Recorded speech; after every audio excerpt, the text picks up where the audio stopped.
Noah Blake had the kind of exhaustion that sleep couldn't fix. It was a kind of fatigue that lived in the bones, a blend of heartbreak, relentless work, and the overwhelming pressure trying to raise a 6-year-old daughter alone while keeping a crumbling tech company afloat. The fluorescent lights of the nearly empty office flickered above him as he stared at the whiteboard. It was filled with scribbles from a day-long strategy session with 15 of the highest-paid consultants in the country, each of whom had just walked out the door, shaking their heads and muttering phrases like unsolvable, market collapse, and unsalvageable. Noah didn't blame them. For months, SynTech, once a promising startup revolutionizing small business automation, had been bleeding cash, shedding clients, and drowning in data errors no one could fix. The platform's core algorithm had somehow broken itself. Updates spiraled into more bugs, and customers abandoned ship. He had poured everything into this company, every cent, every ounce of energy, and now it was falling apart in his hands. He rubbed his temples and looked at the only thing keeping him going, a crayon drawing taped to his laptop of a superhero with a yellow cape labeled Daddy. His daughter, Mia, had given it to him the night before, whispering, "You're my hero, even when you're tired." "God, I'm trying," he whispered to the empty room. A faint squeak interrupted the silence. The janitor, Joe, had entered the room with his mop bucket, humming faintly to himself.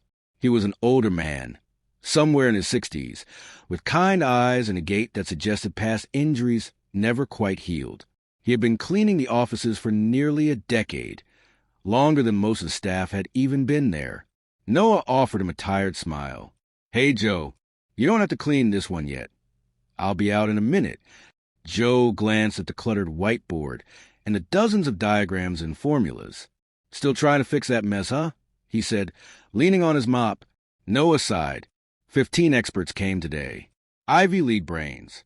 MIT. Stanford. They left more confused than when they came in.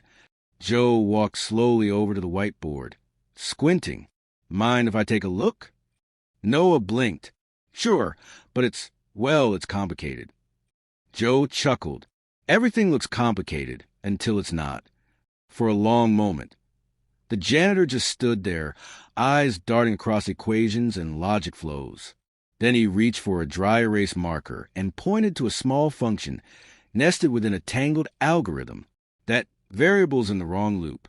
It's calling itself twice. You're getting recursive corruption in your database every time someone inputs certain fields." Noah stood frozen. That exact error had been the root of the system's collapse for months, an elusive ghost haunting the code. He darted to his laptop, opened the terminal, and ran a test script with the change Joe had suggested. In under a minute, the platform ran clean. No errors, no corruption, just perfection. Noah turned slowly, mouth open. "How did you?" Joe shrugged and smiled. "Used to write software back in the 80s. I built accounting systems on punch cards.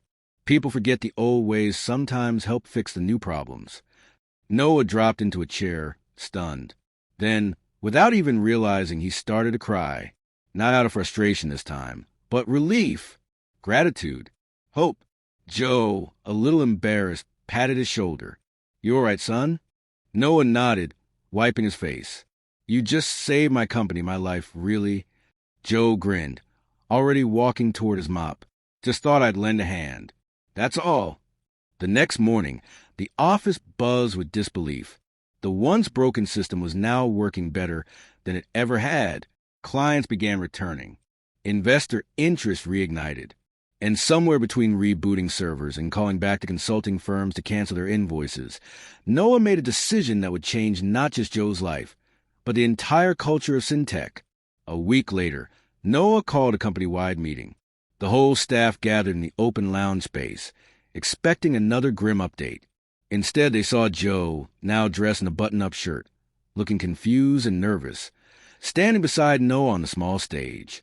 "I want to introduce our new lead systems advisor," Noah said, his voice thick with emotion.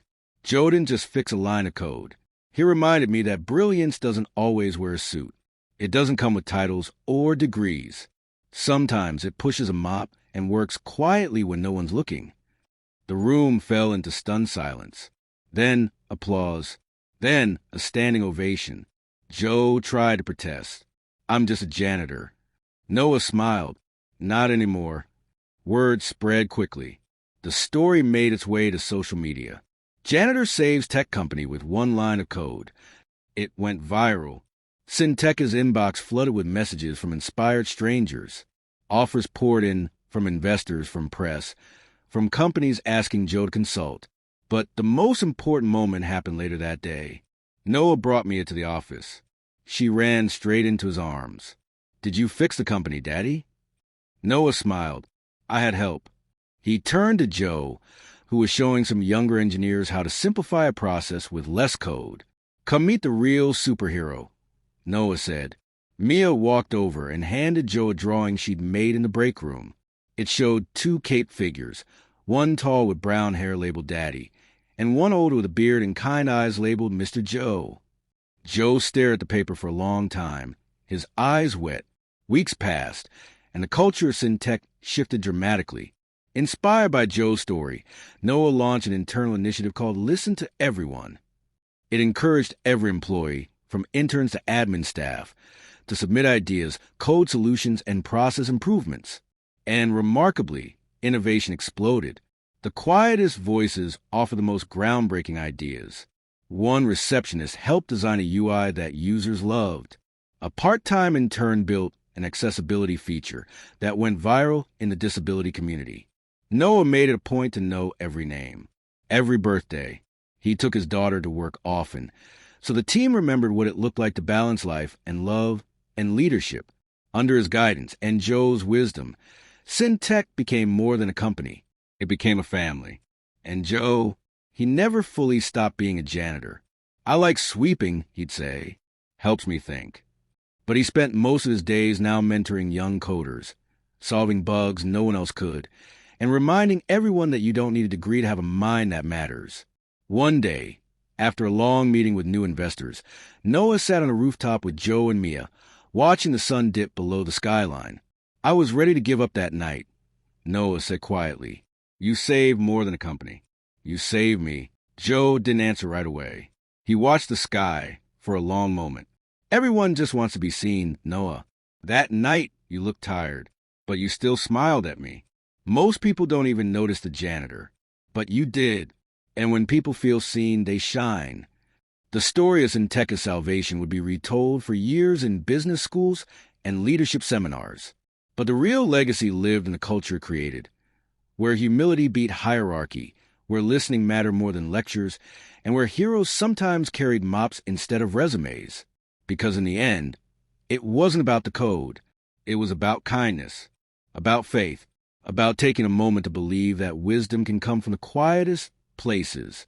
And for a single dad trying to be a hero for his daughter, it was a reminder that sometimes the people who change your life forever are the ones you least expect. And that the real measure of leadership is how deeply you're willing to listen, especially when the world says a person speaking has nothing left to say. Ask ChatGPT.